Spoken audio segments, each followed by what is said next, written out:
This episode has been brought to you by Sanibel. At Sanibel, they are committed to creating professional-grade equipment engineered to perform at the highest level.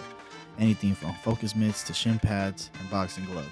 Go to Sanibel's website at sanibelsports.com and use code The Define Podcast for 10% off all sales. That is code The Define Podcast for 10% off all sales. Thank you, Sanibel. Back to the show. All right, guys, welcome back to the Define Podcast. Today we have a very special guest. You don't hear enough good things about this guy. He's a mentor, coach. He has one of the most experienced careers I've ever heard from a man like this young, and I would love to have him on. And he came on. I'm really happy to introduce our good coach, Matthew Wagy. Thank you, man. What's up, Coach? How are you? Good, man. How you doing? Good. Thanks for having me on. Appreciate you guys having me on the show. It's a cool little setup here, man. Good Thank show. you. Yeah. We try to do our thing. You're doing a good job. How's everything? Everything Good. Yeah. Thank you. Life's been going good for us. I have a question to start off. Obviously, I want to introduce you and ask you about your background and stuff. But how many fights have you cornered in your life? I do have a book since I've been coaching at American Combat Gym, and I've tallied the wins and losses just because I like to keep a track record of like what I've done. Yeah. But that's pretty good. I think it's like 40-something and like less than 15 losses, 10, 11 losses, something like that. Okay. Which is good, you know. I don't care about that number. I just kind of want to know like if it's working, you know. Yeah. Keep an idea of what I'm doing. But as far as cornering, I've cornered fights for a long time. I've coached a lot of people. I've been training partners / coaches for a lot of people, you know. That's usually how it goes in MMA world. You got your training partners become like your corners most of the time. They can. I mean, like with me and Charles, it became that. You know, like Charles and me were training partners for a long time, and for a time we weren't. I was in California, so obviously he didn't get to work with me. He was a top team. So now that we've come back and we've been getting together, I've been able to like focus on him a little bit. And his brother, of course, you know, been really committed to doing everything. What an animal. Yeah, anybody who comes, you know, I coach whoever. It doesn't matter. UFC fighters, people in my weight class, I don't care. You know, like you come, you want to learn from me, you learn from me. I'll teach you. I appreciate people, you know, at least acknowledging what I teach them. And I've seen that. I've seen that for sure. When even the older gentlemen, when they come in the gym, you're open to like even just doing privates with them. Yeah. 60-year-old guy. Steve, right? Steve, man, that man is. Yeah, Steven loves it. Yeah, he's in Hawaii right now. He said he'll be back in a few months. But Steve is my favorite to coach, one of my favorites to coach, because he trained at Top Team a long time ago, I guess, with Laborious, like a purple belt, I guess.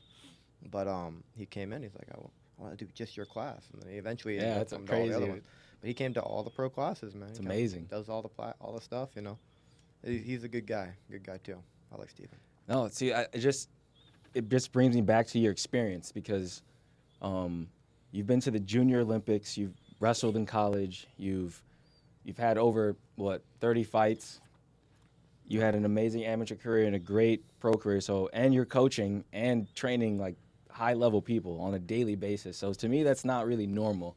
So I just wanted to like dive into like your experience as like what did you do growing up to give you this martial arts background? So when I was 7, I started doing judo. My dad brought me in there at Tomodachi Judo Club over in Boynton. And I was doing that from 7 to like 12, 13 years old. And I got a bronze medal at Junior Olympics. That's incredible. Like when I was 12. But yeah, it's still cool. And then they changed the rules in judo like that year to where there used to be like judo. I don't know if you know the background. So Japanese jiu-jitsu and judo was like before Brazilian jiu-jitsu. Right. So Brazilian jiu-jitsu is the ground game. They took away the part that they didn't like, which was the takedowns. And judo has had all the wrestlers and jiu-jitsu guys coming into their tournaments, and they would do double legs and take everybody down. They made a rule where you can't touch the legs anymore. So like they're in the gi. If you touch the legs, you get disqualified right away. So it's like all upper body. They want the pon, which is the throw, which in wrestling and Greco, you'll notice that's the same kind of concept, just without a gi. Grappling combines. So that'll get back to how everything goes together. So judo and jiu-jitsu, both judo used to teach all the submissions and the control that jiu-jitsu had, and then Brazilian jiu-jitsu evolved it, right? And judo got away from the ground game because everybody started winning it that way, and they got just about the throwing. So now if you go for a throw, if you don't get a submission or a dominant position, in 15 seconds, they stand you up. Or even 10 seconds sometimes. They stand you back up and make it about the throw. So judo took it pretty much away from their game. Right. And jiu-jitsu took away the wrestling part. They all avoided the wrestler. The wrestler is the only one. But wrestling avoids the submissions. So if you don't know how, if you're just a straight wrestler, you come into a jiu-jitsu gym, the guy that knows wrestling and jiu-jitsu will beat you. Right. And that's what kind of happened with a lot of the fighters that you'll see. But, with Charles, and that's why we've been working the wrestling so much, because he had great world-class jiu-jitsu. He has great striking. He's good at a lot of things, but the wrestler that knows jiu-jitsu would give him problems, like Bryce Mitchell. I mean, he gives a lot of people problems. Yeah. Don't get me wrong. That man's animal. Elite guys are doing this, but it's the UFC. That's who he's fighting, elite guys. And elite guys know how to wrestle. They know how to do jiu-jitsu. They know how to do kickboxing. You got to know everything. And so grappling is its own art for MMA. And that's why I teach MMA grappling. I don't teach wrestling in a wrestling stance. I don't teach jiu-jitsu on your knees. I don't teach, I teach you to evolve it all. It becomes MMA. Right. Yeah. No, to me, it's just like, damn. Oh, I didn't finish the story, but yeah, I forgot. We were talking about my story, right? Yeah, yeah. So where were we? We were at judo. Right. Yeah. So judo 12 basically years old. they changed the rules. My dad brought me to Boca Black Belt Academy, which was where all of the Brazilians that were brought to start American Top Team were training before the first American Top Team was built. And my dad brought me to this place. It's actually a Taekwondo studio still on the beach in Deerfield Beach. Okay. Or Boca Raton area, actually, right on the beach over there. And Marcel Ferreira, who invented the berimbolo and did like the first half, had a really good deep half guard sweep. He was teaching out of there. Laborio came through there. Marcelo Garcia came through there. And like at the time, it was a small little hole in the wall gym that they were all just training at before that was eventually built. So it wasn't built yet. Right. They were just having their training there. And my dad didn't want me going with kids, so because I already did that and I was like a little bit more aggressive, so he put me in with the adults. So I was the only kid going with like the big giant jiu-jitsu guys, like Acai MMA guys. Yeah. All the biggest guys you could possibly go with, and I would just keep on trying. They would just beat me up, keep coming. And then eventually I learned wrestling in high school from Coach Boomer Mears, who I've brought into the gym from Olympic Heights. And once I learned how to wrestle, I'd start fucking them up, right? Yeah. And then it got to a point where they were like, you need to calm down. You're being a little too aggressive, But it's just because I was wrestling and they didn't know how to wrestle. So, like, that's how you combined everything. I wrestled in college at UMass and American International College for a couple years. And I first started training MMA, like, when I was trying to, like, be in MMA was while I was in Massachusetts. Nick Newell, the one-armed fighter, fought for World Series of Fighting. He's a very good fighter. His gym, FAA, while I was wrestling in college, there was another kid who was a coach there who was doing MMA as well, Jeff Haddad. And he would bring me there. We would go train over there. And I learned how to, like, do things over there.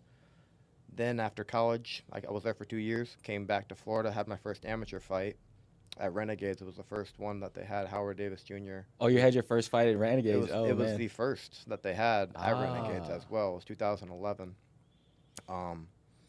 Howard Davis Jr., who was an Olympic gold medalist, had Fight Time Promotions. And Sam McCoy cornered me and Fred Lana, but Charles McCarthy was announcing during that event. So he was doing like the ring announcing job for that fight card.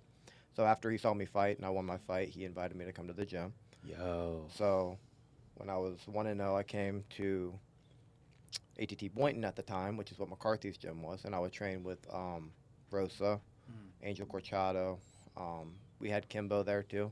Like it was about the size of like the one side of the gym. Okay. I would say it's probably like half the size of what we have now. Right. Oh. But it was a small gym, but it was like enough, and we had world-class coaches. That's all you need, right? Charles McCarthy was just like on top of everything. He would manage us, take care of everything, and we had the best amateur squad. We won Rise of the Warrior belts up there. All of our guys, Daniel Campbell. We had a really good amateur squad, and the goal was to have those guys go to Top Team in Coconut Creek, where I had a falling out. We don't have to necessarily get into that. Up to you. American Top Team sucks. Yeah. I I just wanted to take the time out to thank our new sponsors, We Hate Clubs. We Hate Clubs is a brand which was developed with the idea that people should live outside of their comfortable spaces. Leaning in the music, art, photography, parties, and fashion, We Hate Clubs is built to function as something greater than oneself. Make sure to follow We Hate Clubs on Instagram if you're in the Chicagoland area. Now back to the show. But now. Yeah. When Laborio started, Laborio with Dan Lambert's money, of course, but what Laborio brought was like world-class coaching and a family atmosphere and a really good gym that everybody loved. Right. And then it became the money people got involved and the hyenas that are coming in. They wanted the attention, and it happens to everybody. It's even once the gyms get so big, like everybody, like the bad people start trying to filter out the good people. Yeah. And then it just fizzles out. Once they go, then like American Top Team is still doing successfully if you look at it on paper, because the guy has a shit ton of money. Dan Lambert's got a bunch of money. Yeah. Never gonna go broke on it. It's not like he's making money off American Top Team. He's a millionaire, a billionaire. Before that, I think he's a millionaire. I don't Yeah. know if he's a billionaire. Very rich though. So like, they're never gonna struggle. They're gonna keep on bringing in fighters from other countries and like paying for them to represent their gym. So it's like, are they building anybody? No. Right. But they used to be. American Top Team, when it first came up, was building people because they had great coaches. And they still do have some great coaches. Mike Brown is still great. Steve Mocco is still great. They have a really good boxing coach. I don't know his name, but he's also great. But then there's a lot of coaches that are just there that have backgrounds and have been there for a long time, but they just want the attention. They don't really care about building the fighter at all. Right. So they just would pick out people and just be like, oh, I'm your coach now. I have to be in your corner. It's like, that shouldn't be how it is. It should be like, you should want to coach those guys, make them get better. Otherwise, what's the point of taking false credit for something? Yeah, and then they take their money too. And but then everybody's like, oh, American Top Team is amazing. It's like, yes, it used to be amazing, and they've kept off of what they used to be. Right. Now the guy who built American Top Team isn't there and won't even acknowledge it. So what a shame. Yeah, Ricardo Laborio, who is our Charles McCarthy's black belt, Brian Markish's black belt, and he striped me. Ricardo Laborio is the guy who founded American Top Team. He was the guy who made that gym what it is, and he's no longer a part of it. He's one of the best good people in the world too. So if you burn a guy like that, if anybody who meets Laborio would say, I don't know how you could do something like that. Be mean to that guy, you know what I mean? So to have a falling out, it always comes over money and people wanting what they have, and greed. But that's unfortunately it happened with his own people, it seems like, but is what it is. But that was where you started training when you're 14 at this point, or? No, so I went to college. I trained college. Yeah, I was at college. I wrestled, and I was training at FAA, and then I came back, met McCarthy, did all that amateur. Was with Charles from 1-0 amateur to like 2-0 pro. Then his gym closed down. He ended up going a different endeavor, and he brought me to Team Alpha Male. I went to Team Alpha Male, and the very first person I went with was Uriah Faber.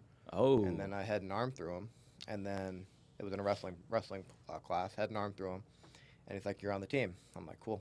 And that was the very first, acknowledgement. And then that gym was the best gym in the world. That's fucking dope. And McCarthy said after I came out there for a week or two, Charles Rosa came with me too, but it was mostly for me just to go there, establish myself, and to go there. Right. He wanted me to go there. Good and, experience get to better. have. Well, it was the best gym, and it happened to be the best thing for me because it made me a better martial artist. If I would have been an American Top Team, I would have fizzled out and been a body. Maybe I would have still succeeded and been a good fighter, and maybe, I would have done things, but I would never have learned what I've learned. Right. I never would have gotten to learn from the people that I got to, the people that I got to experience things from. I wouldn't have done. I would have just stayed a top team and been mediocre. What was or at least the knowledge I would have gained would have been mediocre. No, yeah, it's true, because that's how, when things like that happen, it never ends up being positive. But you got a positive because you went to Tops. I was gonna ask, like, what was the experience like there, training at a gym like that? It's amazing. When I went to Team Alpha Male, it was legitimately the best gym in the world. Uriah Faber built something really special out there. I got to train with Justin Buchholz, who was our coach, Dwayne Ludwig, who was and still is one of the best MMA striking coaches in the world. When I was in Florida, and as I'm in Florida, Roger Craw, one of the best striking coaches in the world. Yeah, that's a good coach right there. Wagner Rocha has taught me for a couple of years. One of the best jiu-jitsu guys in the world. Marcel Ferreira, who was there. Charles McCarthy. Coach Joey Rodriguez, who was the boxing coach at Team Alpha Male. MMA boxing coach, which is a lot of the stuff that I show in my stuff, along with Dwayne Style. Justin Buchholz, Martin Campman, who's a legendary fighter. Lance Palmer, Chad Mendez, Darren Elkins, Clay Guida, It's a lineup right here. Josh, legends. Josh Emmett. Like, these are all training partners and coaches and friends. Darren Elkins was like my main training partner for probably the entirety of it. Like, Okay. I would train with Darren, I would train with Clay. Those two guys were like, they would always seek me out. Like, we were working, like, and Darren Elkins like is like a guy that you can't like put away. Right. He's like the toughest guy He's in the room. crazy. He was a pipe fitter. Like, that was his job damage, in right? Indiana. Yeah, the damage. The damage. Yeah, he's got a fight in Orlando. Him and Clay are both fighting. I'm gonna go to that. I'm trying to go to that And too. Wonder Boy, I think, is fighting, who I also trained for a couple weeks. McCarthy used to manage Wonder Boy, so we would go to Wonder Boy's, and when we stayed at his house, his father's house, which they have a big karate school, huge karate facility. Yeah. It's gotten even bigger since I've been there. They got a bigger one that they built off of like mostly kids karate, but they have world-class MMA kickboxing and karate. Fun random fact though. Wonder Boy's father refereed my first Muay Thai fight. Mr. T. Yeah. Mr. T is I noticed him. I'm like, ah, that's Mr. T is like the southern like Cobra Kai, or like he's like one of those like stern southern. Oh, like, yeah. Their parents are. So a funny story. I'm gonna tell it. When I was out there with Mike King and with Charles Rosa, we were training with Wonder Boy and his dad. And before we were training with them, they were teaching kids, and kids were sparring. They were like 7 to 10, maybe 12 class. And they were all in big gear. They were going sparring hard. And then this one kid's just getting his butt kicked, just getting destroyed. Other guys just like looking, Mr. T's watching. And the other guy's like doing this, and the parents are all watching because their kids are like, they look at Mr. T as like this guy, Sensei, you know? yeah. Not like if it was in Florida, they'd be like, oh, don't treat my kid that way. Here it's like they want you to be there. Mm-hmm. And then, at least at this time it was. Probably still is. And he had such respect from everybody. So when the kid was getting beat up, he started crying. And then Mr. T goes, why are you crying? And he goes, I don't want to play anymore. We're not playing, we're fighting. And then the guy, he just crying. He's like, okay, you don't want to spar, go do push-ups. And he's on his knees doing wimpy ones. You know what I mean? Still crying on the floor. People are sparring. It goes on for a minute or two. And he goes, all right, everybody stop. Everybody gather round. And we all got in a circle, and they looked at this kid, and he goes, we're going to watch you cry, boy. And we all just looked at it, and then eventually he stopped crying, right? Yeah. And everybody was like, holy shit. And the parents were like embarrassed of their kid for doing that. And then after he pulled them aside and was like, hey, like, I did this to teach you a lesson. You can't quit when a situation like that. And he explained it to him. Makes sense. But it's like, it's a hard way to learn, but it's like you can't be doing that in martial arts as a kid. So like, that's one of the reasons why I think most people should be in martial arts as kids, because Teaches confidence. it'll teach a lot of things, just So humbleness, much, how to not be a bad member of society. You know, Exactly. A lot of people, Discipline, teamwork, everything. There's so many things. Not even if you don't want to be a fighter, you don't have to be a fighter, but you need to learn how to respect others Oh, it eradicates and bullying, know that all that shit. Yeah, all these things. So yeah, that's a funny story about Mr. T. Yeah, so I kind of forgot what Yeah. we were talking about. I just don't like. I remember he refereed my first fight. We were into my story. Team Alpha Male. I wanted to ask though. So compared to ATT at that time, ATT was going on like a downward, and Alpha Male as was. far as teaching martial artists and helping you evolve, yes. As Okay. far as like what you will see on paper of number of UFC fighters that they would bring in, I would say no. Like American Top Team still has a shit ton of people, but you'll see they don't get better when they go there. They normally get worse when they go there. Right. Like Joanna Jędrzejczyk left her top gym, went to American Top Team, lost like her last 4 out of 5 fights or something. You know what I mean? And you're gonna say, oh well, it's just she had a falling off. It's like, why did she have a falling off? She didn't. Oh, sorry. evolve. Get a little closer to Sorry. my. Yeah. Yeah, she didn't evolve. So like Amanda Nunes recently. Amanda Nunes was with Roger for the longest time, and Conan said, I don't want Roger in the corner, because he wanted the attention of Amanda Nunes, which is another reason why I'm telling you why all these people are gone. Roger's one of the good guys that's gone. Right. Roger was one of the striking coaches that made American Top Team great, and he still is one of the best striking coaches in the world. 100%. And he's only a Top Team by affiliate, but they don't let him go there. You know what I mean? Because they're worried about him taking attention away from their fighters. Yeah. Because they want the money and they want the attention, and that's all it's about. Yeah. And Roger doesn't care about that. He cares about respect and all the things that you need as a martial artist, and they don't care about that. So it's not a good environment. At American Top Team, you'll have cliques of the Russians, the Brazilians. you train with this coach, you can't train with that coach at your own gym. Like, Yeah, you it's should fucking weird. you can't train with 2 different striking coaches at your gym. If they'll get offended, they'll get upset. Oh, you're taking away money. Ego. Yeah, it's stupidity. That's wild. But that's why I say it's a bad gym. You want to say it's a good gym because they can pay for people to come in there and have people beat the shit out of each other. Like, okay, those guys are already good. You didn't build shit. Yeah. You know what I mean? The guys that you built when you were coming up, like, there are guys that were built there. And Mike Brown is an amazing individual coach. Anybody Mike Brown works with, going to be great. Anybody Steve Mocco works with, especially at the heavier weights, going to be great. They put those guys to specifically work with them because they know those are the guys that'll help. But everybody Right. else, and the select striking coaches that they have, but most of the people will go elsewhere or find other guys to individually help them or bring them in. You know what I mean? Like, they don't have the staff there that's going to make you world class unless they take an individual attention to you. So you have to get money for that, right? Because there's so many of them. So, like, how many of the guys are getting the work?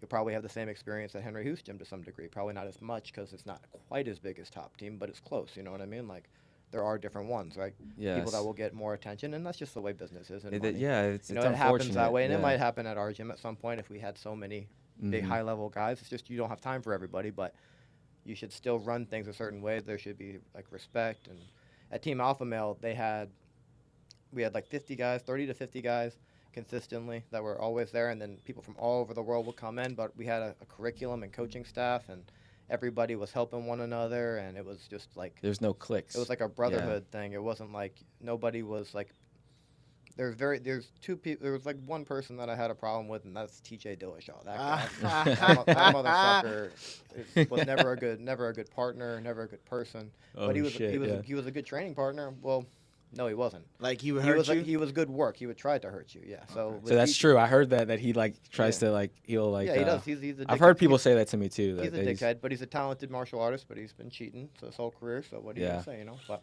So that shit is true, huh? Like, that he's been. Like, yeah. He just got caught up. No. He did it. He did it his whole career, and I knew he did it his whole career because my manager, my manager in California, also was his manager at that time, right before, and he's like close with Team Alpha Male, and he knew that guy that gave it to him. So like before the Ultimate Fighter, he was doing it. So I don't have respect for guys that cheat. Yeah, I don't either. So That shit's fucked up. you know, and that's the only one from that gym that I know of that cheated. Everybody else, I cannot say anybody did. I've had people say like Chad Mendes. Like, I know Chad Mendes personally. He's a really good dude. He has his like a skin disease or some shit that he has to put cream on. Yeah.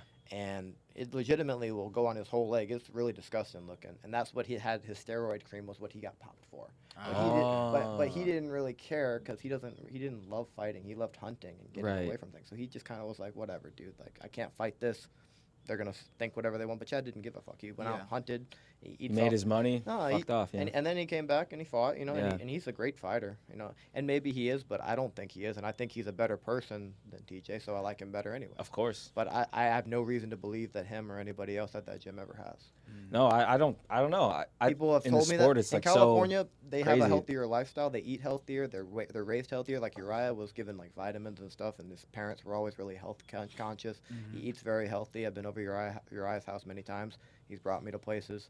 Like, their lifestyles are better there. They have better access to food. Like, happier too. Nice yeah, weather. much. I mean, they're by the water. Yeah, everything. Actually, no. North Sacramento's California's not pretty really. cold, huh? Can be. I went to San Francisco once. I was like, "Fuck this shit." Yeah, it can be. Well, that's by the bay too. Yeah, Yeah, it's super the water. Yeah, if you go by the water, it's really cold. You But, can be happy here, but it's just Yeah. fucking expensive. No. Fucking Yeah, Florida's got its pros and cons for sure. What the fuck, Florida? Yeah. Before we wrap this up, I just wanted to let's kind of segment back to yourself because I don't even think you finished. Like, we got to like college. No, we're talking We were about alpha male, he was an yeah. alpha Oh male. yes. Oh my goodness. He was coming up in alpha male. Yeah. And it was one of the best teams. And I asked, I asked you the question. What am I talking about? compared to ATT at the time, was it? You said it's better. It was better. Not even close. Yeah. No, I mean, and America. Alpha male is way better. Team Alpha Male, it still is, and I think the way that it was run, especially at that time, it was voted best gym in the world for those 2 years, at least 2 years in a row when we were there, and it should have been probably more, but you know. And were you there before they got the title with No, I was there for both titles. I was there for TJ. I helped TJ get ready. I helped Cody get ready for both. That's awesome. So I saw what it took to be champion from both of those guys. I was one of the prospects with Cody Yeah. at Alpha Male, so like we had a lot of goes. Helped him get ready for the UFC fights. Had many good rounds. Cody's run was like felt like it was like Cody bam didn't. bam bam Yeah. title shot. Like he got those He knockouts. knocked people out, Yeah. Cracks dead, motherfuckers. you know, and then eventually he was always sparred that way though. Like you'll Yeah. even see, like when I sparred with him, like he would have his barrages and he'd throw, but when he gets into those firefights, he leaves his chin up, Mhm. and then I would crack him in those exchanges, you know, like that's just kind of how it would be. But his boxing was always elite. Now it looks like his chin's not as good as it used to be. Yeah. But if he's able to evolve his game, he could still have a very good career. But it's hard to get high-level people to evolve their game. Once they Right. get to a certain level, some people plateau. Not saying that him or anybody else is, but it happens. You'll notice it at many, many stages of fighters' careers. Mhm. The people that don't want to learn and think that they know it all already are the ones that'll go to American Top Team, or the ones that'll go to Hard Knocks, you know, or Sanford or Killcliff, whatever they're called. Yeah. whatever sponsor will pay for their gym to exist, right? Yeah. But that's just kind of how it is, you know. Mhm. On it goes. Part of the game, you know. It's not a lot of money in martial arts, especially No. in MMA. Even at the pro level, you know, we're getting 10-10 in the UFC to start. You know, 10-10 is what you'll get if you're a good fighter. You know what I mean? Yo, Like, that's fuck. That's if you're in the top 1-2%. You know, so. And not many people are like keen The to that. reality They to don't the know. fucking They shit. think like you talk to people who don't know shit Well, they about think you're making a martial bunch arts. of money because of boxing or something. Yeah, they're like, oh, there's a lot. Like I was talking to some like in the barbershop. They're Mhm. like, oh, he's in it because he's making a lot. But I'm like, dude, I'm amateur. I'm not Yeah. making anything. Yeah, I fought $50 in California. I've had fight of the year against Ty Costa, and this was when Gilbert Melendez and Scrap Pack, which is Nate Diaz's like affiliate gym. Mhm. Gilbert Melendez's gym, but Yeah. out there in NorCal, and I fought a guy from their gym, and I had Uriah Faber, so it was Uriah Faber, Gilbert Melendez, and his guy was just tough as nails. I dropped him in the very beginning. He came back up. Oh Mm. shit! Tough wrestler, you know. He took me down, but then I reversed him and beat him up. It was 3 hard-fought rounds of me just like piecing him up on the feet, and then after the fight, it was like fight of the year. I had like no money from it, Damn. and it was a professional fight, and it was the guy came back, the owner, he gave me a check that I didn't know I was getting anything. He gave me a check, and it wrote fight person, and it was a $50 check. Oh. Oh. wow. I'm like, oh, thank you. It's not even cash, it's a check. I'm like, all right, cool. Yeah, lose money, getting deposit in this. Oh my god. It was funny. That's enough for at least an ice bath. Yeah. Yeah, I'm gonna need that for sure. But We'll yeah, do I mean- it. Let's go do some Yeah. ice baths. I love that shit. Oh yeah. You do the ice baths. Those are good to do. Yes.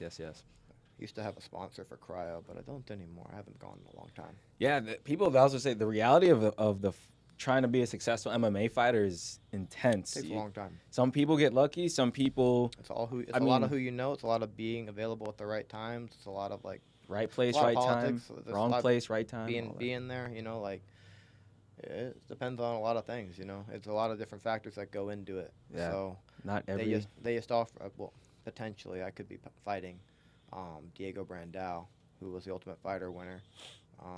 Maybe in the Hard Rock, not official yet, but that'd be cool in January. Hell yeah. Ooh, let's fucking go. Cool, but it's not official Fight yet. it. So Okay. We'll But save it for when We'll it's. see. It might be. It's a talk at least. You know, Yeah. Oh, that'd be fun. it's a talk, and then maybe November 18th for Titan if they can find somebody, which they haven't That's had a lot of exciting. success doing that. So Oh, we will Let's see. fucking go. We Let's will see. fucking go. Well, I wish we had a little bit more time. Yeah, no problem. Let's go. No, absolutely. Thank you guys for watching. Where could people find you at Coach Wagy? Instagram Wagy561, Facebook Matthew Wagy or Matt. You also Wagy have MMA. a YouTube channel? YouTube channel, Matt Wagy's MMA Grappling, or I think that's what it's called. I need to update it more. I'll Okay. be posting more stuff on there. I'll be posting more stuff on everything eventually, but trying to do the fighting stuff as well and the coaching, and if there's enough demand for it, then I'll keep on doing it. It's hard to grow a following and that kind of stuff. So Oh, no. 100%. Just the like way off it is. your experience alone is what, to me at first, because it took me a long time to warm up to you, because I don't know, when I first got here, I'm like, not the most he talkative person. hates me. I don't know. I didn't think. Everybody thinks I hate. Not, But- you're not new in that. Getting to know you, you're a very, very solid guy, a genuine guy. I love learning from you. You're a good person to be around. You're always helping people. So that's the type of energy I like being around. I appreciate everything you do for us guys. Yeah, honestly, Guys, no you don't get enough shine in like I was saying, in this martial arts hustle, if you want to call it. I don't know what it's gone away from. Now it's more political and everything. So yeah, it is the way it is. I'm not done. I'm only 30 years old, so still young. we'll see. Story's not done. Never is. Hell yeah. All right, guys. Till next time. Peace. This episode has been brought to you by Sanable. At Sanable, they are committed to creating professional-grade equipment engineered to perform at the highest level. Anything from focus mitts to shin pads and boxing gloves. Go to Sanable's website at sanablesports.com and use code TheDefine Podcast for 10% off all sales. That is code TheDefine Podcast for 10% off all sales. Thank you, Sanable. Back to the show.